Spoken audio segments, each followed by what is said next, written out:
Could we open with Gasho also? Please recite Namo Amida Butsu, Namo Amida Butsu, Namo Amida Butsu.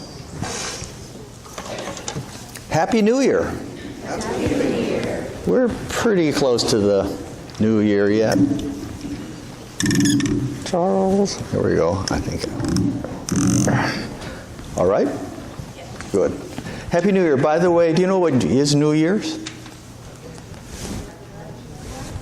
In many cultures, there are many versions of New Year's. We have the one that starts on January 1st. But there is Chinese New Year, somewhere January, February, and Rosh Hashanah, for example, which is September or October. We also presume that a year on Earth is one revolution around the sun, or 365 days, right?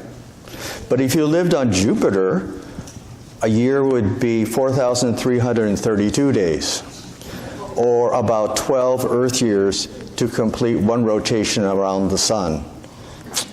Not as many birthdays. Therefore, what we call New Year's can vary from culture to culture and where you are located.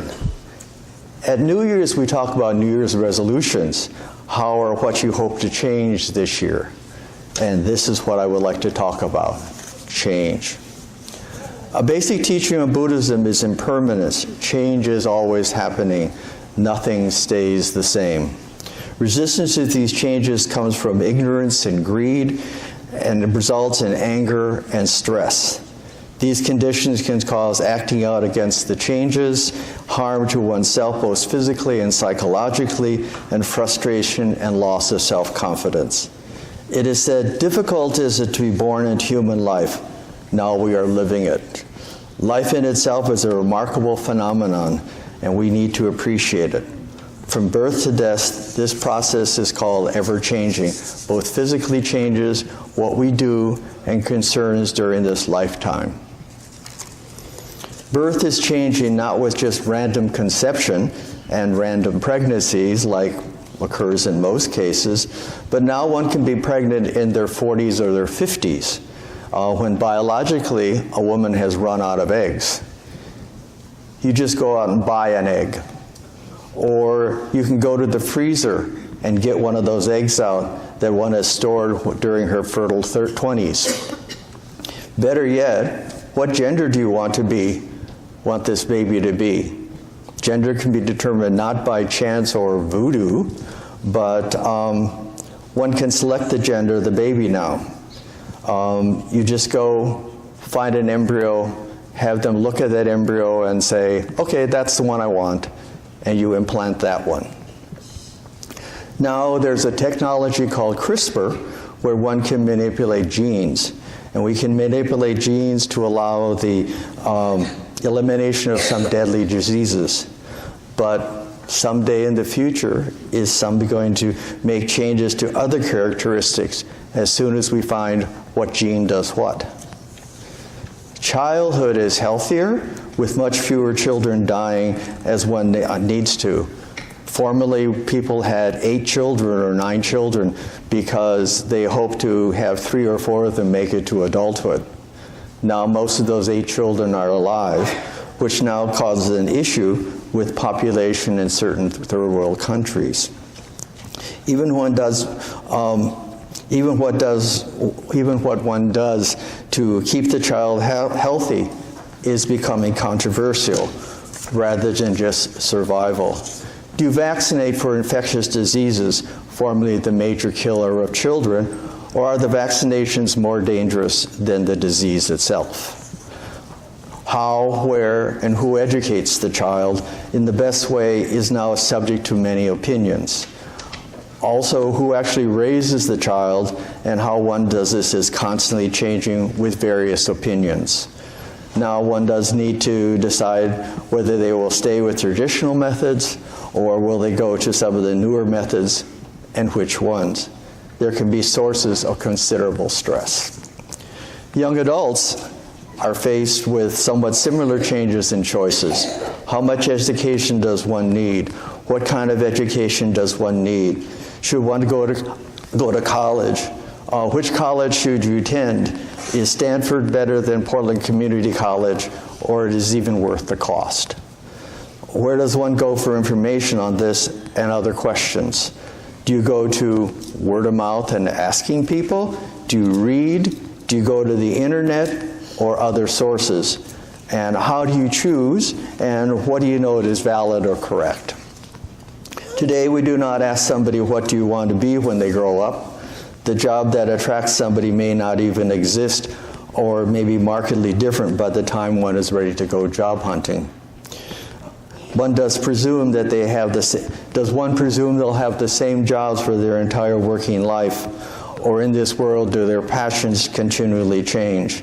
So one must probably desire maybe people to change their jobs, or will the job make them change? As one gets older, new changes arise. Does one have enough money to retire and to enjoy the retirement, or even just take care of yourself in retirement? Pensions, retirement bonuses, and the like do not exist like our parents had. Is Social Security enough? Social Security was first started with the thinking that most people would not even be alive at 65, or they would die soon after that. Now lifespan is much longer. In 1907, a male lifespan was 45.6 years. In 1957, about the time of our parents, lifespan was about 66.4 years. In 2007, lifespan was 75.5 years. For contrast, a bowhead whale, those really big whales you see in the pictures, live about 200 years. So is there a maximum to human life? Moreover, can we extend human life, but also can we expend the healthiness in this lifespan? Presently, for people over 65, about 65% of the people have one chronic disease that's being treated. Do you know what a chronic disease is? A disease that goes on and on, like diabetes or those type of things. About 75% of people have 2 or more chronic diseases, which then causes medical expenses and in some cases some limitations. Our goal should be slowing the progression of diseases and even the occurrence of some diseases. Now with our extended lifespans, new problems such as cancer, osteoporosis, dementia, and other debilitating diseases now pop up, which weren't seen when life was much shorter. Aging is a mystery in medicine and is even a mystery and a job for social services and health services, and they are trying to work on this. I'll give you an example. There was a medical journal from my alma mater, the University of Minnesota. And in this journal, they were talking about a way that they had discovered to extend life in length and in quality. They have found a cell called the senescent cell. These cells increase with stress, and their job in our bodies, we all have them, is to slow down or prevent the replication of DNA, which then causes the tumor cells to stop growing. This can be done. There are benign tumors and there are malignant tumors. So this is nice to have these cells around. However, as one gets older, more of these senescent cells accumulate, causing increased chronic inflammation, which is not good. This inflammation can have bad effects on major organs.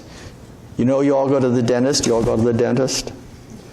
And the dentist says you want to not have inflammation of your gums or take care of your cavities. Chronic inflammation, like in your teeth, can affect your blood vessels and your heart, and is causing heart inflammation, which causes heart disease and even heart failure. So brush your teeth. Back to the study. It was found in mice and humans who prematurely aged that they had an increased amount of these senescent cells, and they aged 6 times faster than one would expect. They also found that if you inject senescent cells in normal mice, they had this acceleration in aging. So these scientists found that combining two substances that already exist, dustanbenine, which is an anti-cancer drug, and quercetin, which is a plant pigment, that the senescent cells were killed. The mice that were treated with these drugs were healthier, had stronger organs, and they lived longer. Is this and are the discoveries allowing us to live longer through chemistry? Or can we live longer through genetic engineering? You remember what genetic engineering is? GMO. And is this a good thing? However, in the end, we cannot live forever. Regnault in The White Ashes says, rare is to find somebody who lives past 100 years. However, could 100 years old become the new standard? Death is what people seem to fear the most. The ultimate change is dying. One person told me that dying is why she comes to church, in order to tell her what she needs to do or to take away her fears. Reverend Taitetsu Uno says that Buddhism, by adhering the Dharma, can find workable understanding to everyday issues, but it is not concerned with questions that cannot be verified by experience. Remember the story of the soldier who was shot with the arrow? His immediate concern should be removing the arrow and taking care of his wounds. Is the soldier going to sit there with an arrow in his chest going, I wonder who shot that arrow? What's the arrow made out of? What was the reason they shot the arrow? Is that person out there to shoot more arrows? No, that's crazy. Well, it's not crazy, but the real job is to take the arrow out and fix the wound, right? In Buddhism, questions are unanswerable and probably even irrelevant. And for that soldier, the same questions are probably irrelevant. So to spend time wondering about what happens after we die is unanswerable to our limited intellect and our knowledge. No one has come back from death and told us what happens. Therefore, we should be more concerned with the experience of living. What am I doing with my life? Like we are mostly unaware of what is constantly going on in our bodies. Can you feel your blood vessels going? Can you feel your kidneys making urine? Can you feel your brain working? Unless you think about it. And we are unaware of these functions until they go awry and we become ill. We need to actively care for our body and our health and be aware of what's going on inside of us. We should also be aware and show compassion for the gifts that make our lives possible, like sunshine, water, and air. Are we aware of those that are going on right now? And we're not aware of them until disaster happens, like floods, or pollution, or drought, or even just overcast skies.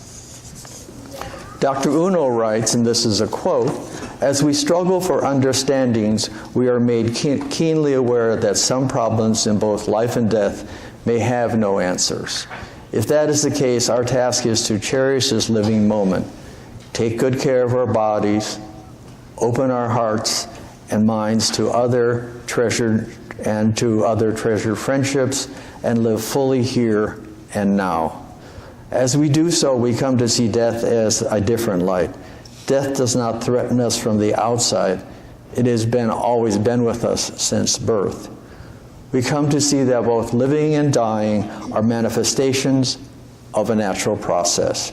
As we awaken to this fact, our apprehension about death and dying slowly becomes transformed into a deeper appreciation for this life. So let us be aware of what happens to us, show appreciation for the elements that allow this rare life to exist, and live fully in this life with changes. Let's take care of our bodies and make our environment always working for us, and to make the decisions, those hard decisions that only each one of us can individually make. Let's have a great party. Thank you very much. Let's close with Gasho, please. Namo Amitabha. Namo Buddhaya.